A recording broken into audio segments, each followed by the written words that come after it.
విద్యావంతురాలైన తను మీతోనే మీ అందరి మధ్య మీవాడిగా ఉంటూ వాడి సమస్యలు తెలిసిన తనకు వార్డు కౌన్సిలర్ గా అవకాశం ఇస్తే మీకు సేవ చేస్తానని 15వ వార్డుకు చెందిన స్వతంత్ర అభ్యర్థి బొంగరాల జయమ్మ కోరారు.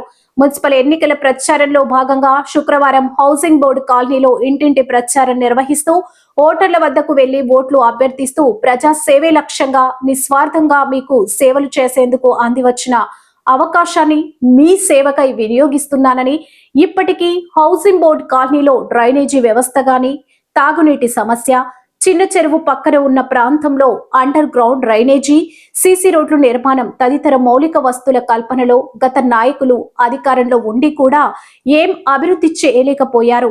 వార్డ్ అభివృద్ధికి తదితర ప్రణాళికను రూపొందించుకొని వస్తున్న తనను ఆదరించి, ఆశీర్వదించి, అభిమానించి అవకాశం ఇవ్వాలని అన్నారు. బొంగరాల జయమ్మ అండి. 15వ వార్డు నుంచి ఇండిపెండెంట్ అభ్యర్థిగా, స్వతంత్ర అభ్యర్థిగా పోటీ చేస్తున్నాను. ప్రజల యొక్క మద్దతు నాకు ఉంచి బ్యాట్ గుర్తుకు ఓటేసి నన్ను గెలిపించగలరని ప్రార్థన. ప్రజల యొక్క సమస్యల గురించి నాకు అవగాహన ఉంది. వారి తరఫున వాదించే పటిమ నాకున్నది. నేను ఎంఏ బీఈడీ చేశాను. విద్యాపరంగా ఏ సమస్యలైనా పరిష్కరించే అవగాహన నాకున్నది. కాబట్టి ప్రజల యొక్క మద్దతు ఇచ్చి బ్యాట్ గుర్తుకు ఓటేసి స్వతంత్ర అభ్యర్థిగా గెలిపించగలరని నా ప్రార్థన.